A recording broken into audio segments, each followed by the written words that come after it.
একজন কালো ইমাম আছে, নাম ইমাম আল কালবানি। দেখছেন ইমাম আপনারা? উনি লন্ডনে একটা ইন্টারভিউতে বলেছেন, আমার মায়ের বদদোয়া আমাকে কাবা ঘরের ইমাম বানিয়েছে। লন্ডনে একটা কনফারেন্সে উনি ইন্টারভিউ দিচ্ছিলেন। ওনাকে বলা হলো, কাবার সব ইমাম সাদা ইমাম, আপনি কালো মানুষ, কেমনি ইমাম হইলেন? উনি বললেন, আমার মায়ের বদদোয়া আজকে আমাকে কাবা ঘরের ইমাম বানিয়েছে। উনি বললেন, আমি ছোট্টবেলা অনেক বদের হাট দিয়েছিলাম, আমার মতো দুষ্ট আমার এলাকায় কোনো ছেলে ছিল না।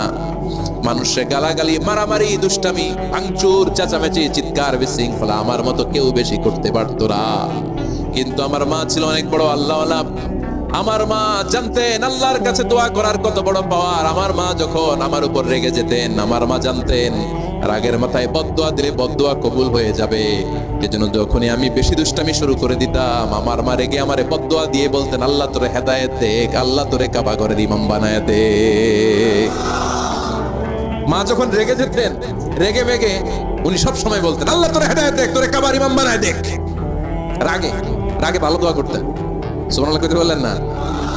আপনারাও আপনাদের ছেলে মেয়েদের জন্য একটা ভালো দোয়া সেট করে নেবেন। রাগ আসলে ওই দোয়াটা করবেন, ওইটার উপরে জাল মিটাবেন, রাগ মেটাবেন ওইটার উপর। পারা যাবে? পারা যাবে? 12 নাম্বার, ছেলে মেয়েদের সাথে খেলাধুলা করবেন। ছেলে মেয়েদেরকে নিয়ে খেলাধুলা করেন, কে কে দেখি। ঘরে খেলবেন, বাগানে গেলে খেলবেন, ছোট্ট বল নিয়ে আপনি দিবেন আপনার ছেলের হাতে, ছেলে দিবে আপনার হাতে। খেলাধুলার দরকার আছে না? আল্লাহ রাসূল সাল্লাল্লাহু আলাইহি ওয়াসাল্লাম বনুল আব্বাস চাচাতো ভাইগুলোর এক জায়গায় এক লাইনে দাঁড় করাইতো আর বলতো, মান সাবাকা ইলাইয়া ফালাহু কাদা ওয়া কাদা, যে দৌড়ে এসে আমারে ধরতে পারবি তার এই পুরস্কার দিব। ওনার চাচাতো ভাইগুলো পাগলের মতো একসাথে দৌড়ে এসে কেউ বিশ্বনবীর কাঁধের উপরে উঠতেন, কেউ বুকের উপরে উঠতেন। বিশ্বনবী সবাইকে সবার হাতে হাদিয়া তুলে দিতেন। বিশ্বনবী নিজের কলিজার টুকরা কন্যা ফাতেমা রাদিয়াল্লাহু তাআলা আনহার 2 সন্তান হাসান আর হুসাইনকে নিয়ে সব সময় খেলতেন। পড়েন সুবহানাল্লাহ। হাসান আর হুসাইন রাদিয়াল্লাহু তাআলা আনহুমা বিশ্বনবীকে ঘোড়া বানিয়ে খেলতেন। ঘোড়া হতো কে? সবাই বলতে হবে, ঘোড়া হতো কে?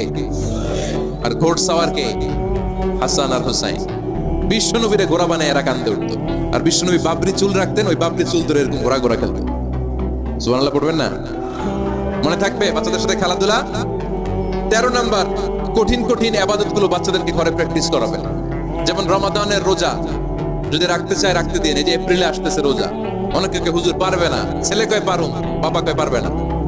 টিভিতে আমাকে অনেক জায়গায় লাইভ প্রশ্ন করেছে যে হুজুর আম্মু আমাকে রাখতে দেয় না, আমার রাখতে মনে হচ্ছে, আমি কি করবো? আমি বলছি তুমি রাখা ফেলবে। একদিন 2 দিন না খেয়ে থাকলে কোনো বাচ্চা মরে না মিয়া, মরবে? ওর যে স্পিরিটটা আছে এটাকে ইসলামের পক্ষে কাজে লাগান। ও রাখতে চায়, আপনি বাচ্চা দেন কেন? বাচ্চা দেবেন না। আমি যখন খুব ছোট আমিও রোজা রাখার জন্য জোর করতাম, খুব জোর করতাম। তো আমার দাদি আমারে শিখাই দিত। আমি যখন স্কুলে যেতাম বলতো যে তোর রোজা রাখা লাগবে না, সারাদিন একটা কাজ করবি, তুই সকাল থেকে দুপুর 12টা পর্যন্ত না খেয়ে থাকলে অর্ধেক রোজা, 12টার দিকে আইসা ইফতারি করবি। তো আমার স্কুল ছুটি হইতো 12টায়, আমি 12টার দিকে আইসা ইফতারি করে ফেলতাম। তো আমার অর্ধেক রোজা হয়েছে। এরপরের দিন আবার 12টার দিকে উনি দাদি বুঝাইতেন যে তোর 2 অর্ধেক মিলে 1 রোজা, এই পুরা রমজানে তুই রাখবি 15টা রোজা। এরকম বুদ্ধি আছে না নাই? একেবারে ছোট্ট যারা রাখলে আসলেই ক্ষতি হতে পারে, এদেরকে এইভাবে বুঝাবেন যে অর্ধেক অর্ধেক 2 অর্ধেক মিলে একটা হবে। এরপর একটু বড় হলে রাখতে চাইলে রাখার সুযোগ দিবেন। ছোট বাচ্চা, যে বাচ্চার আমলনামা এখনো শুরু হয় নাই, যত নেক আমল করবে সব বাবা মার আমলনামায় তুলে দেয় কে? এজন্য অভ্যাস করেন।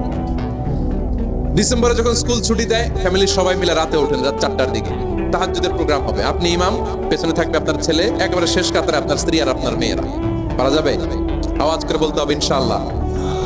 14 নাম্বার, ছেলে মেয়েদেরকে ভালো ভালো নামে ডাকেন। বিশ্বনবী সহ অন্যান্য সব নবীরা ছেলে মেয়েদেরকে যখন ডাকতেন আদর করে ডাকতেন ইয়া বুনাইয়া।